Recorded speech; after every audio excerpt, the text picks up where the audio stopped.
Om Shri Sai Ram. Let us begin this session with the sacred Shanti Mantra, Sahana Bhavatu. Om Sahana Bhavatu Sahanau Bhunaktu Sahaviryam Karavavahai Tejasvinavaditamas Vidvishavahai. Om Shanti Shanti Shanti. I offer my pranams to our revered Master Sadguru Sri Madhusudan Sai, the founder of this esteemed university, the Sri Sathya Sai University for Human Excellence. This university is established on the noble principles of Atmano Mokshatam and Jagat Hitayacha. This university is a unique endeavor born from the vision of Sadguru. His profound vision is that each graduate of this university should emerge as an embodiment of divine qualities. Therefore, our university strives to educate, nurture, and empower students to become individuals of character who are rooted in Sanatana Dharma and thereby can significantly contribute to society. Words of Wisdom is a distinguished platform designed to provide a space for esteemed guests to share their wisdom and insights. These sessions aim to enrich the minds of our young scholars and inspire them on their journey of learning and growth. We have been fortunate to have a diverse array of speakers to grace this platform, covering a wide spectrum of subjects from what happens to our physical world to a variety of spiritual topics as well. We have had the privilege of listening to eminent personalities in the field of spirituality such as Swami Brahmananda, Swami Chinmayananda, Swami Chidananda, and Moji Baba, to name a few. Today, I am honored to welcome Sri Prabhuji. A visionary and spiritual luminary, Sri Prabhuji is the founder of the Light of the Self Foundation, a non-commercial, spiritual and cultural organization. With over 30 years of corporate experience and an MTech degree from IIT Mumbai, his life took a transformative turn, inspired by the teachings of his spiritual master, Sri Ajja. Today, his mission encompasses spreading profound wisdom of Vedanta, yoga, and meditation across the globe. Through initiatives like Atma Jyoti Vishwa Gurukulam, Sri Prabhuji and his foundation aims to ignite spiritual and cultural awareness in people of all ages. From children's education programs like Viz Kids Gurukul to youth leadership initiatives like I Lead and profound spiritual offerings like the Bhagavad Gita and Vedanta study circles, his work resonates with the ethos of self-realization and selfless service from the Rig Veda. It is our delight to see how Sri Prabhuji's mission aligns with the Sri Madhusudan Sai Global Humanitarian Mission. Both of the missions emphasize holistic development through spiritual growth, education, and service. Sri Prabhuji's efforts in protecting animals, supporting senior citizens, and teaching Vedic values reflect a shared vision of building a compassionate and enlightened society. Today, Sri Prabhuji will be addressing us on the topic, Finite to Infinite. Over to you, sir.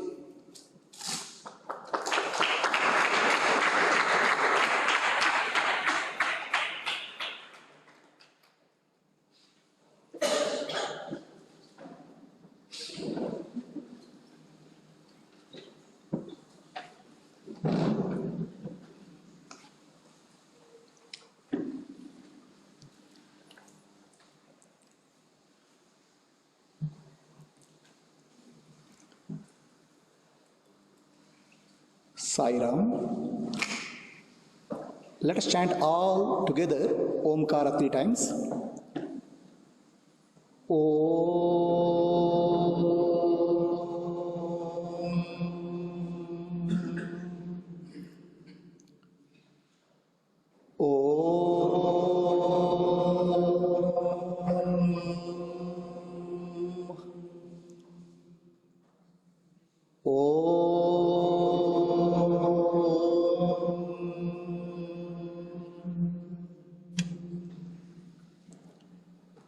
My pranams to all Atma Jyotis, divine light itself gathered here.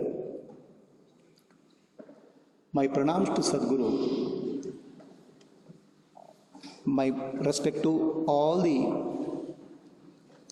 members of Sathya Sai University.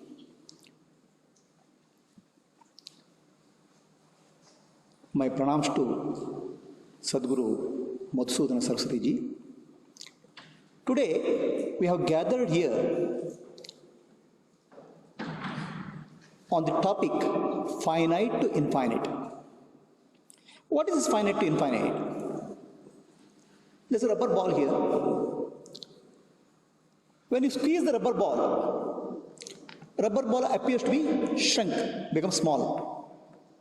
But the moment you release the pressure, it will expand. Give pressure, it will appear to be small. Release the pressure, it appears to expand. All of us are like that. All of us are like this rubber ball. Our consciousness is infinite.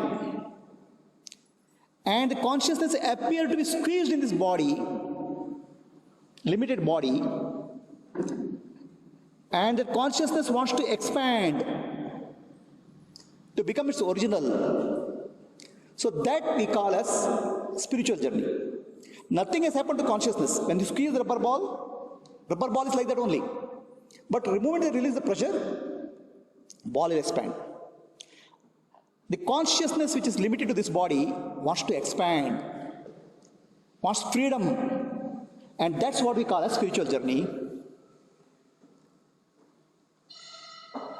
So now, whose spiritual journey is this? Many people say it's my spiritual journey. Many people say this is personal journey. So today first disclaimer is this is not my personal journey at all.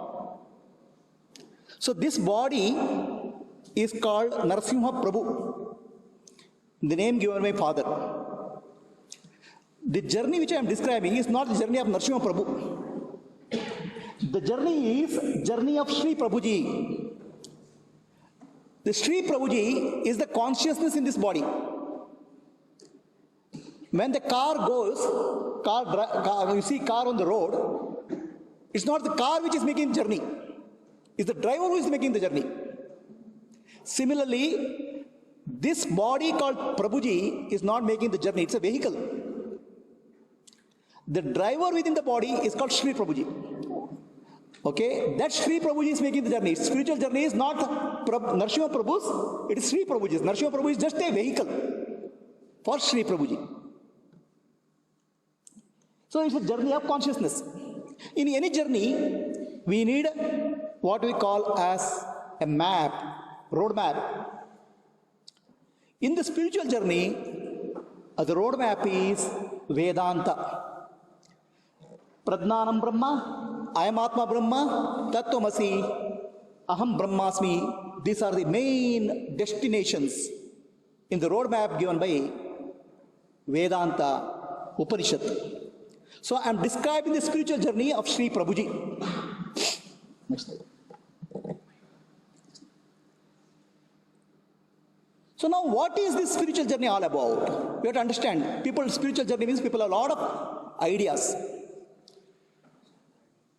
Spiritual journey is I am somebody, to I am nobody, to I am everybody. A journey for being somebody, a man or woman or engineer or doctor is somebody. Narasimha Prabhu is somebody. To nobody is called Sri Prabhuji.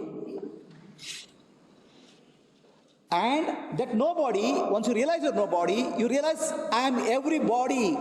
Everybody in the universe is that Sri Prabhuji. So that is actually the spiritual journey. Now the spiritual journey can be explained in another simple way. The lower line you can see. So there's a personal I, so-called I, personal. This is very personal to me. Okay, I am suffering. So it's called personal I. Personal I is called Narasimha Prabhu. So personal I to universal I. Universal I is Ishvara, God. I am one with God. I am a part of the God. I am not a small personal I.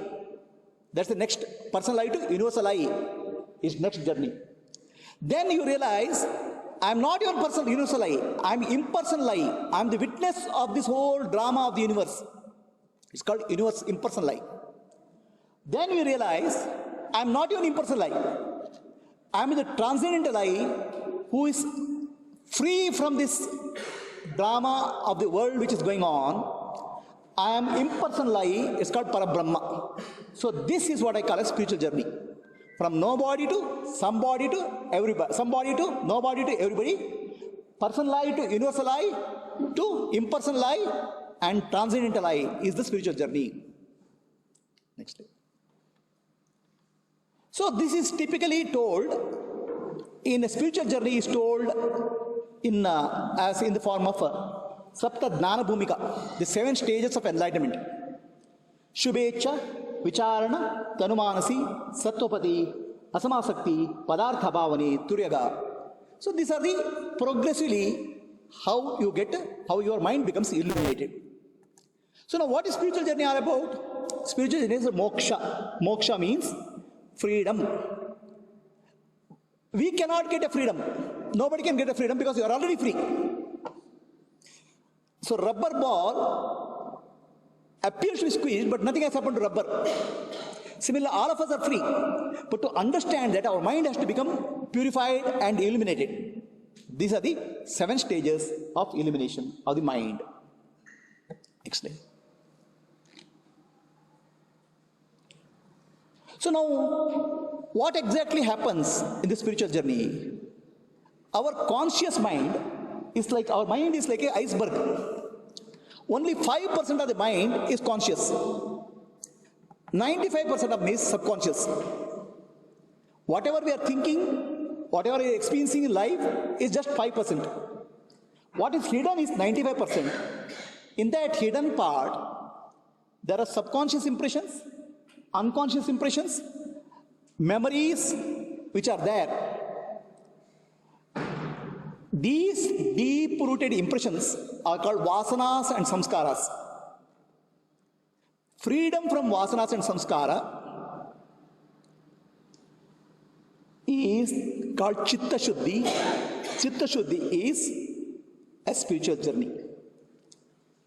Then from conscious mind and subconscious mind become one mind and become superconscious mind. We can call it as God's mind. So conscious, subconscious, superconscious is oneness is we call a spiritual journey.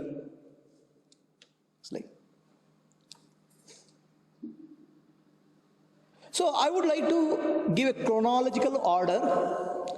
1962, 1st December, I was born.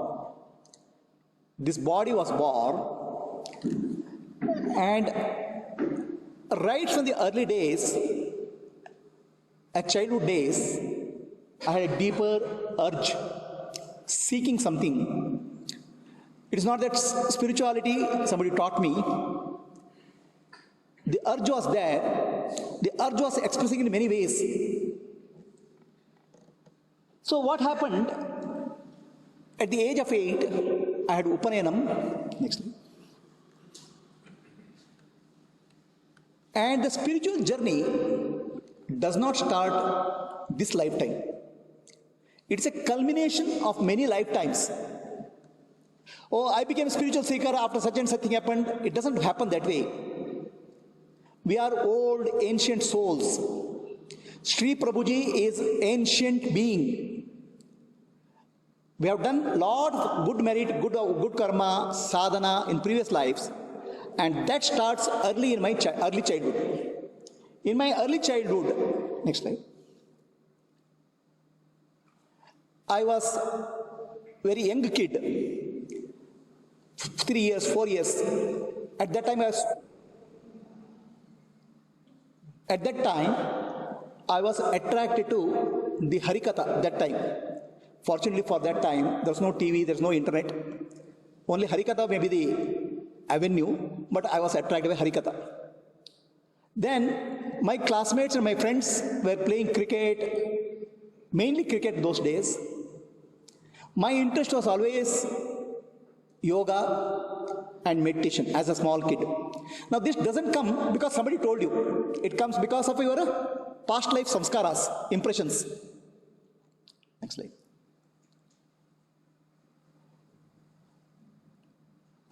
Then my spiritual journey started at the age of 8. When Upanayana was done, I used to perform Sandhya Vandanam twice a day. 3 times was not possible, morning and evening.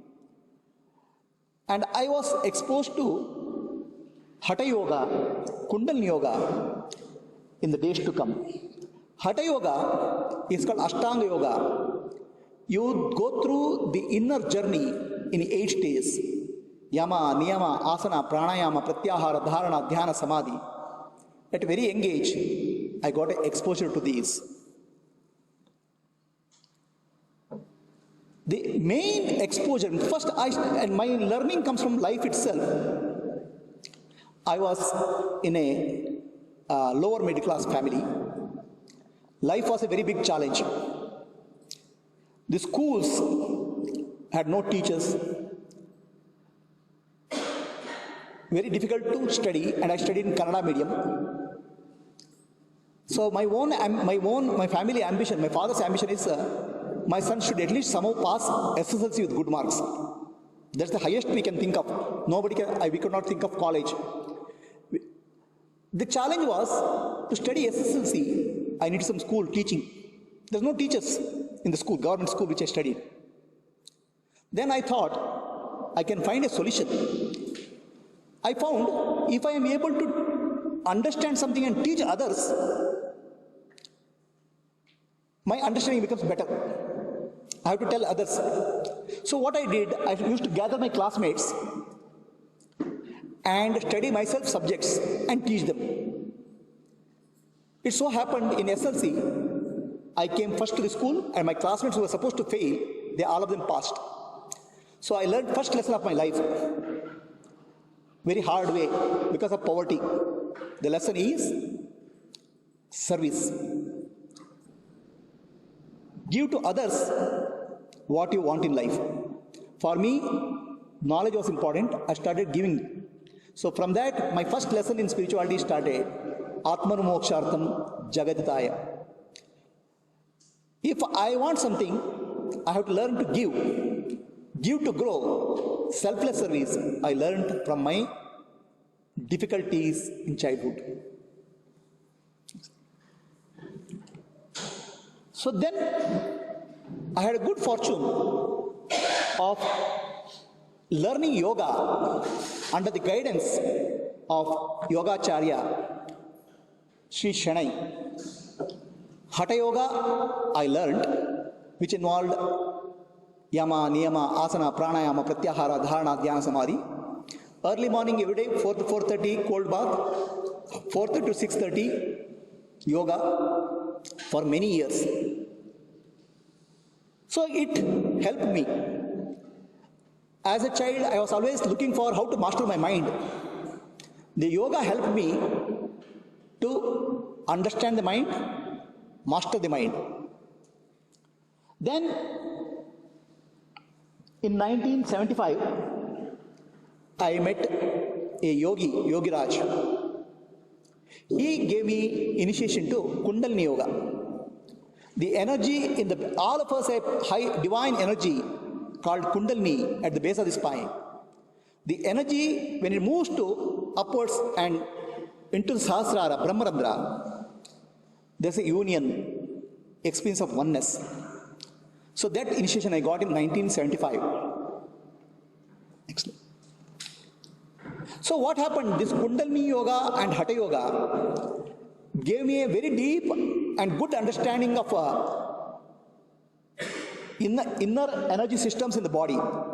Pranas, Nadis, 3 bodies, gross body, subtle body, causal body. Sthula Sharira, Sukshma Sharira, Karana Sharira. Annamaya Kosha, Pranamaya Kosha, Manomaya Kosha, Vijnanamaya Kosha, Anandamaya Kosha. A deeper understanding emerged, not because I studied some textbooks. By practicing yoga, gradually inner journey started giving me a deeper understanding about my own inner system. Next slide. So then also I started, actually my whole purpose of yoga is to master the body and mind. My mind was wavering. I started gradually realizing that mind is wavering because what we call as the world outside is nothing but mind only. The mind appears as the world and world is the mind. So I cannot control anything in the world. I need to understand how to master my mind. This became more and more clear to me.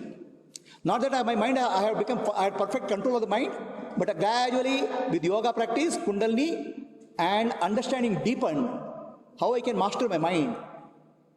Next slide. So I also started getting an understanding of the space. The infinite space outside is called Bhutakasha. Very big, huge. Stars, planets, galaxies are floating. But the entire outer space is nothing but an appearance in the mental space called Chittakasha, which is subtle. Entire Chittakasha is nothing but appears in consciousness space, Chidakasha. So this is the way to go from Bhutakasha, outer space, to Chittakasha, mental space, to Chidakasha, pure consciousness space, is the spiritual journey. This understanding I started getting gradually by the age of 18 years. Next slide. So then also I started understanding what we call as I, the consciousness, is nothing but a reflection of the consciousness, original consciousness called Paramatma, the pure I, Brahman. So Brahman is reflected in the body called Chidabhasa. So the soul, Sri Prabhuji, identifies with the consciousness within the body and starts believing I am the body, I am the mind, I am the intellect. So this is the root of the problem.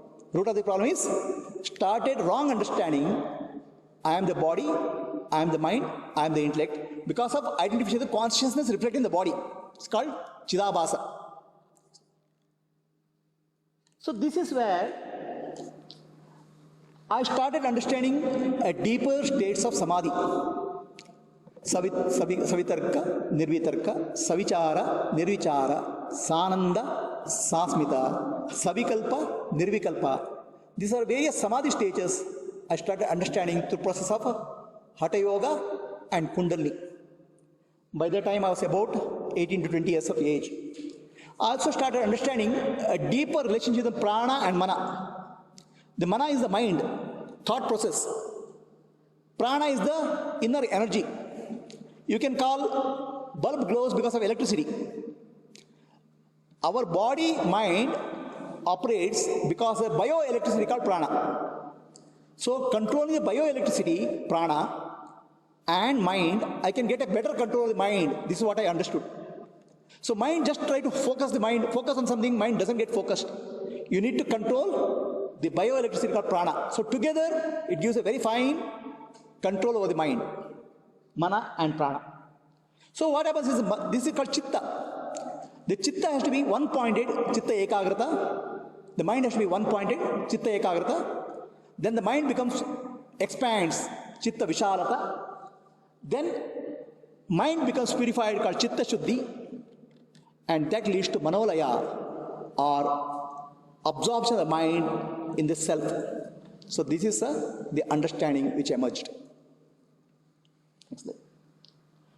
So then I did my BE in engineering. Then I joined IIT Mumbai, Powai. Fortunately for me, just adjacent to IIT campus, there was Chinmaya Mission, Sandipini Ashram.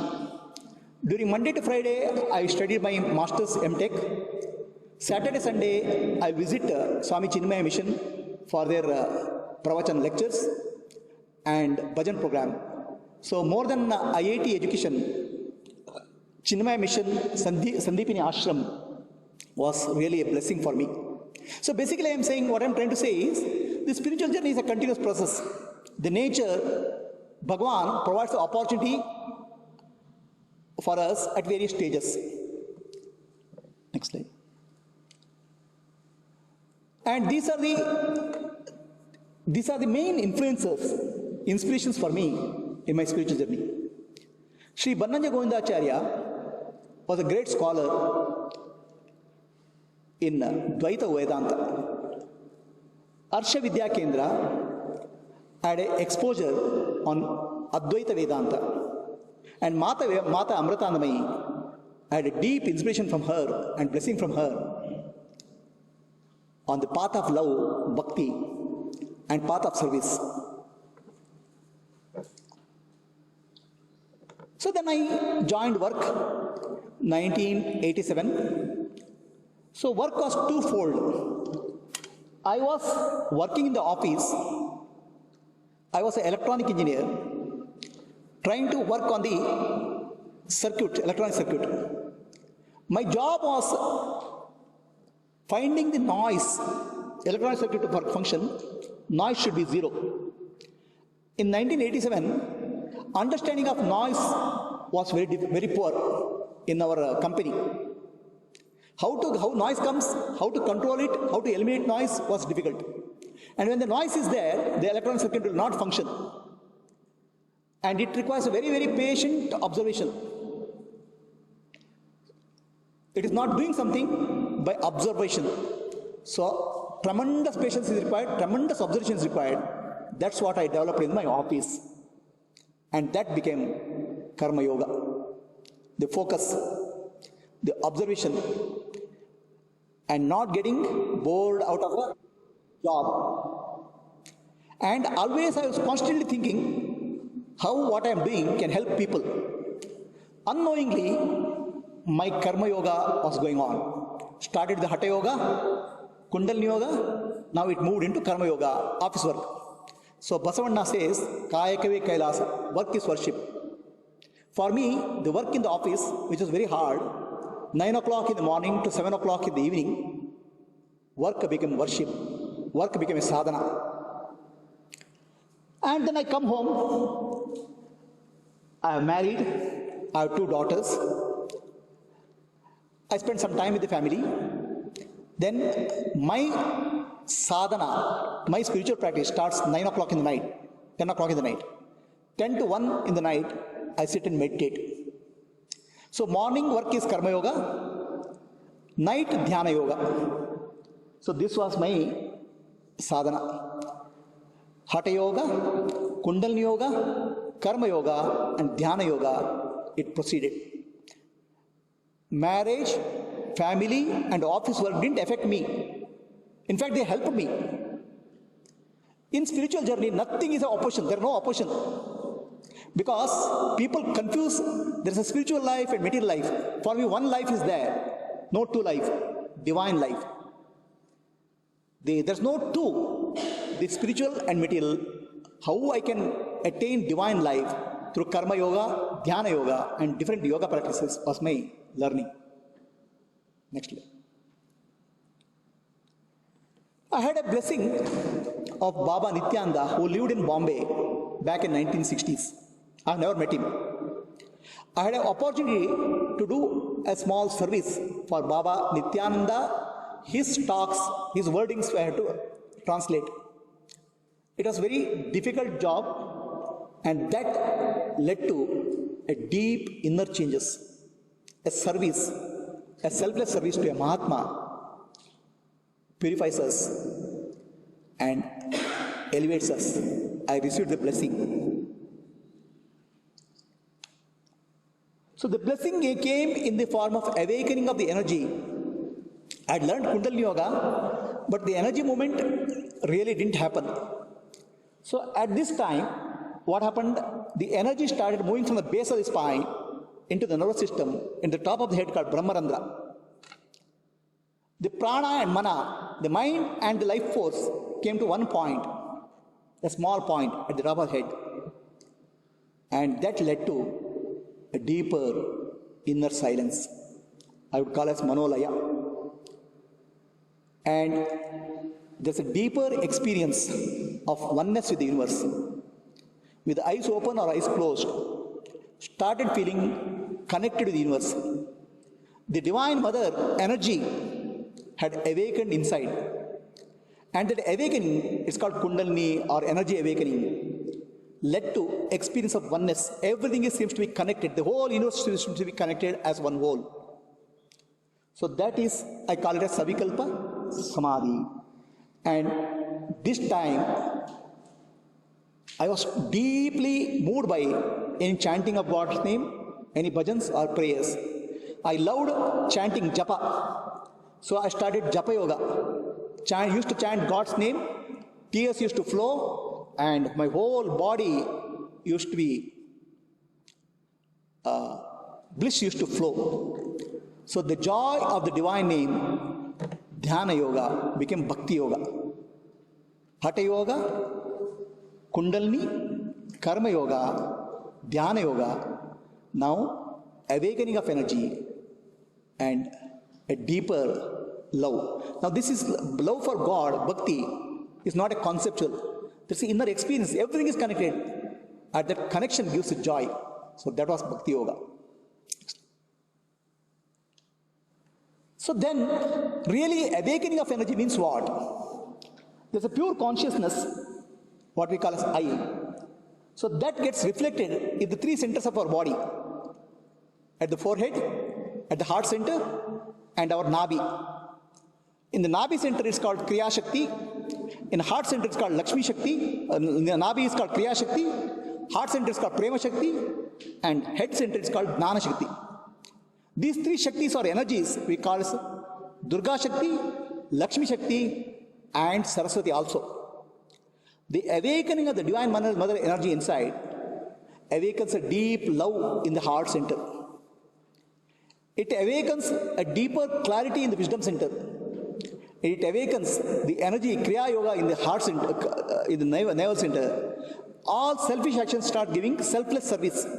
More and more acts of giving, out of love, and any spiritual topic became very, very clear.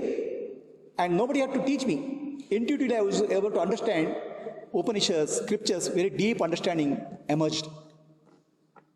Next slide. So this is up to year 1999. 2000 onwards, a journey of peace and silence. So the mind had become refined through yoga practice. Energy had awakened. Deeper impressions have reduced. But still the mind is still going problem, little bit problem. The mind had to drop. So that's what I discovered in the next couple of years. What happened is that I was working in the company. I had a small startup of my own business.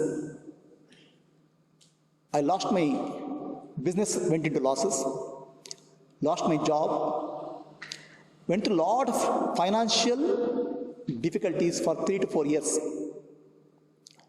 But deep inside, there's so much of peace, so much of silence. I was not at all affected by what's happening. This is actually the benefit of spirituality. The benefit of spirituality is whatever happens in the world, inside you are like a peaceful, silent. Nothing affects you inside. So that's what my experience. So then I did a bit of practice of Vipassana. Vipassana is the practice which Buddha taught. In the Vipassana practice, you become aware of the body, mind, and sensations. In that process, you become aware of the temporary nature, mithya nature of everything in the world, including the body and mind. So that deepened my understanding. Next.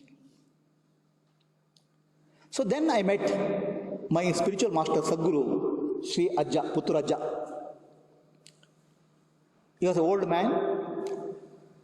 He is Avaduta, a fully enlightened being. He taught me the process of self-inquiry. Who am I? Ultimately, Hatha Yoga, Kundalini Yoga, Karma Yoga, then Dhyana Yoga, Bhakti Yoga culminated in a self-inquiry, Atma Vichara. In that self-inquiry, due to blessing of my Guru, suddenly the mind became very silent, deep serenity. No more the mind troubled. Mind is no longer giving any trouble. This we call as a state of Advaita Jnana or Sahaja Samadhi. No more I have to do any practice because the practice stage is over now. In the fully, when you are interacting in the world or any time, the mind doesn't get disturbed at all. Because the mind, what is causing the mind, the ego, the self-inquiry drops that. It's called Sahaja Sthiti. So this is what I realized. My pranams to Sadguru Sri Pujtharu Ajja for bestowing me this wisdom. So that's where a realization is. The realization was spiritual journey is all about here and now. We cannot realize the truth tomorrow. The truth has to be realized here. It's not a journey in time and space. It's the inner journey we can do here and now. And we can realize the self which is beyond here and now. Not in time, not in space, is called nowhere. So that realization leads to deep peace and inner silence. That we call as Advaita, non-duality.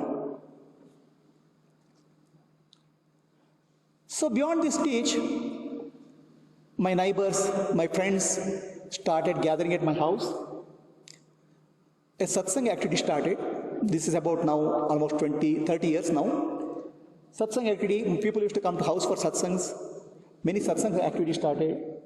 An organization called Light of Self Foundation came up. It became Atmajyoti Sattvam and Atmajyoti Vishwa Gurukulam. Many people from different places, countries, they started becoming part of this organization called Light of Self Foundation. It started growing. So this spiritual organization will happen only when there is an inner silence, deeper peace. Then people will get benefit of that. So then, we conducted many satsangs, many yajnas. Many people started participating in that. The satsang, Atmajit Satsang started growing into a larger organization. And all done non-commercially, only with the pure selfless service, Atmano Mokshartam Jagatitaya. So that gradually a small children's group started growing. We put together a program called I-Lead. I-Lead means integrated leadership. Body, mind and spirit together becomes integrated and children get evolved. So that I-Lead program started growing and then it became, today we are started establishing Gurukuls called Viskit Gurukula. So Viskit Gurukula's specialty is about 20 to 30% of education is Sanatana Dharma. 70% of education from the 5th standard to 12th standard is based on NIOS and based on most modern technology, artificial intelligence and robotics. So children get both Paravidya and Aparavidya at a very young age. So that's how Viskit Gurukula came up. This is an overall spiritual journey. Hatha Yoga, Kundalini Yoga, Karma Yoga, then Dhyana Yoga. Dhyana Yoga also is called Upasana. Then Bhakti Yoga, then Atma Vichara is an overall spiritual journey. And then Seva, Satsang. So basically, looking back, the spiritual journey involved Karma Kanda or self-discipline. Sandhya Vandana, doing puja was the Karma Kanda part. Hatha Yoga is for self-discipline. Karma Yoga became Chitta Shuddhi. Kundalini Upasana gradually gave rise to oneness. Self-knowledge gave rise to the wisdom. So this is overall spiritual journey. And the final realization is, I'll chant, please repeat. Nanu, Nanembudu, Nanalla, Ideha, Manabuddhi, Nanalla, Sachidanandatma, Shivananani, Shivoham, Shivoham, Shivoham. This Sri Prabhuji, who is the driver of this body-mind complex, had expanded back into the infinite. So the spiritual journey went through, I've described. It is not about this person called Prabhu, Sri Narsimha Prabhu. It is a consciousness called Sri Prabhuji within the body-mind complex. Thank you very much for listening. I hope it was useful to you. If you have any questions, anybody can ask. There are a few questions which are sent to my WhatsApp. Yeah. So first question is, did you face any problem with the family and friends in this journey? Okay. If they support you and Yeah. your inner calling, if yes, Yeah. how did you overcome? So the question here, in the spiritual journey, did the family and friends supported this spiritual journey, or did they give any opposition? Right? And if they are not supported, how did you overcome? Yeah. Actually, if they are not supported, how did you overcome? Thankfully to God, my wife was fully in this journey. She is here only. Can you please stand up?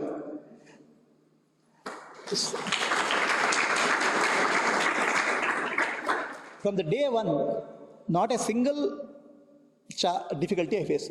So thankfully, my wife was a part of this journey. Thankfully, my children were part of this journey. My both children. And thankfully, all my friends, all my colleagues, all my students were supporting the journey. In spiritual journey, I didn't face any difficulty. Thankfully, God's grace.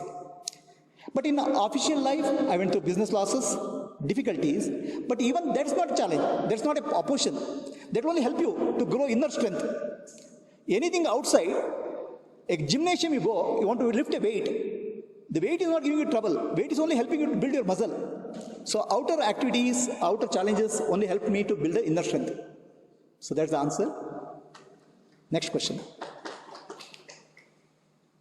Night time from 8 p.m. to 8 a.m. is considered tamasic, Yeah. during which it is very difficult to ascend oneself or meditate. Yeah. You mentioned that you will be meditating from 10 p.m. Yeah. How do you manage that? So the question was night 8 p.m. to morning 8 a.m. is considered as tamasic. See, this tamasic, rajasic, sattvic applies to the mind. Spiritual journey is to go beyond mind, mastering the mind. For a person on the spiritual path who understands the consciousness, the mind is not an obstacle at all. So, the spiritual journey is going beyond three gunas: sattva guna, rajo guna, tamo guna. It is becoming gunatita. So, tamo guna doesn't affect you in reality. And for me, if I have to time on spirituality, there is no other time. Morning 9 to 7 o'clock I have to work to earn my livelihood. 7 to 9 I have to spend time with my family. Either I say, no, I don't do spiritual sadhana, or whatever time is available, I have to use it.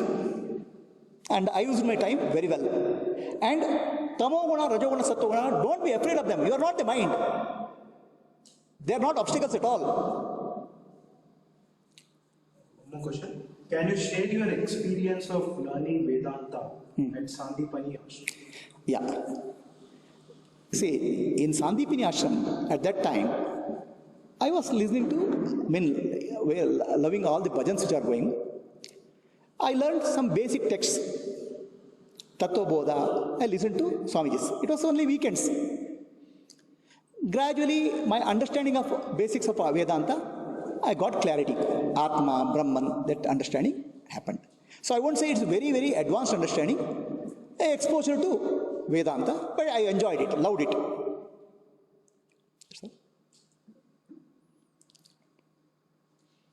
This is from Boys Campus. Yeah. Why do so many darshanas exist? Like Advaita. Okay. So there's a question from one group. There are so many different darshanas in Sanatana Dharma. Dvaita Darshana, Vishishtadvaita Darshana, Advaita Darshana. Why there are so many darshanas? Are these like political systems? One political party fighting with another political party? Nothing like that. Darshana is not philosophy. The Western world philosophy does not apply to Darshana. Darshana means inner experience, realizing the truth, seeing the truth as it is. Eko sat vipraha bahuda vadanti. One truth is there. The seer of the truth explained in different ways. One truth is explained in different ways is called Darshana. Everybody doesn't have to explain the same truth in the same way. Okay? Even a very simple thing. One picture is shown. That picture, three people will explain in different ways. Same picture. One truth explained in three different circles, three Darshana. To understand the Darshana in a very simple way, there is a story from Advaita Ramayana. Somebody asked Hanumanji, what is Rama to you? Hanumanji says, when I open my eyes, I feel I am the body. When I am the body, I am the servant of Rama. I am Dasoham. I am the Dasa, servant of Rama. When the body consciousness is there. When I close my eyes and meditate, when the body consciousness is there, I am Dasa and Rama is my master. The Dvaita Bhava is there when I have the body consciousness. When I close my eyes and meditate, I feel I am connected to Rama. So now I have become a relative of Rama or friend of Rama. No longer my Rama is my master. So then I enter into Samadhi, then no longer I am there. Only Rama is there. And that Rama, I am not there. Then what is the experience? Atma Rama Ananda Ramana Achyuta Keshava Harinarayana. So Hanuman explains three experiences. When we are body conscious, okay, we should not say I am Brahman. We should say I am servant of God. Dasoham. So this is called Dvaita Bhava. In Dvaita, when you are body conscious, you can never say I am Brahman. So I can say Dasoham. This is what Madhvacharya taught us. When you are body conscious, always think you are Dasa. That's why in Madhvacharya Parampara, Kanakadasa, Purandadasa, everybody says I am servant of God. Then nobody will say I am Rama. Then comes, when you are meditating, you are no longer a body, your mind, then you feel connected to Rama. You are connected to Rama, related to Rama. This is called Vishishta, the second experience. And then mind dissolves, then Rama alone remains, then called Advaita. Are there these three different opposing philosophies? They are actually three different experiences, spiritual path. They are not one opposite against each other. So the first is Dehoham, I am the body. Then Dasoham should be our activity. When I am the body, I should be servant. Dasoham. Dehoham, Dasoham is called Dvaita. Okay? Soham, I am one with God. I am there, but I am one with God. Soham is called Vishishtadvaita. Koham, who am I? Then you realize Naham, I am not there. Only Brahman is there. That's called Advaita. So these are the three darshanas, are three experiences of spiritual journey. They are not opposing each other. So this is question from my side. Okay. Can you tell more on AI and Advaita? Okay. So many books are there, students Okay. online, Yeah. as well as offline. Okay. They would be inspired. Okay. So, power went off, huh? It's okay. Can you hear? See, I come from 30 years of industry experience with a lot of technology development, R&D experience. And I come about 50 years of this life, 60 years of this lifetime, and many lifetimes of experience of spiritual wisdom. So, somewhere I found our technology is changing. We are in the industrial era called fourth industrial era. First industrial era was steam engine. Second industrial era was electricity. Third industrial era was computers. And fourth industrial era is artificial intelligence. Each industrial era, the life changes, the way we work changes, the way we study changes. So there's too much of change happening. In the computer era, we saw how life changed. With the mobile phone coming, how life changed. Now in next 30 years, already started, is the era of artificial intelligence. So what happens in artificial intelligence is the way we learn, the way education changes. A very simple way of telling artificial intelligence is the future companies will now have no workers. Robots will be the workers. Future factories will have no workers, robots. Future companies will have no employees, but AI, artificial intelligence. Future schools will have no teachers, but artificial intelligence teaching. So what happens with artificial intelligence teaching is current teacher, one teacher can teach 30 people, 40 people, but he cannot have a personal understanding of each student. With the artificial intelligence, very clear understanding where student stands and what teacher can do can be built. It's as if each of us has a personal coach, personal guru with us in our mobile phone or laptop. The education becomes personalized. This personalized education has an advantage. You can ask questions to your teacher, and teacher can ask you questions, and understanding can be deeper anytime, all the time. But your current teacher-student is not possible. So we thought the new emerging trends in artificial intelligence, we can combine with our education system. We can provide our education of Sanatana Dharma using artificial intelligence delivery mechanism. Teaching can be personalized, understanding can be personalized, and modern education in terms of NIOS and robotics and artificial intelligence can be combined. So that's where we can create a new type of Gurukula called Bizkit Gurukula.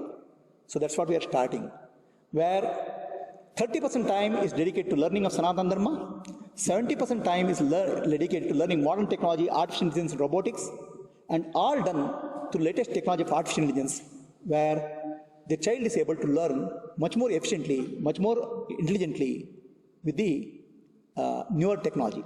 That's our vision. So with that, we feel Gurukula education can be taken to many places. So right now, what happens if each Gurukula has a lot of investment, lot of expenses, there are main trained teachers are required. With the artificial intelligence, less number of trained teachers can create a more quality education system. That's what is our thought process. Did I answer the question? Okay. So, thank you everybody, giving me the opportunity. Let us close with the prayer. Asatoma Sadgamaya Tamasoma Jyotirgamaya Pratyorma Amritam Gamaya. Om Shanti Shanti Shantihi Lokaha Samastaha Sukhino Bhavantu Lokaha Samastaha Sukhino Bhavantu Lokaha Samastaha Sukhino Bhavantu. Harihi Om. Shri Gurubhyo Namaha. Harihi Om. Sai Ram.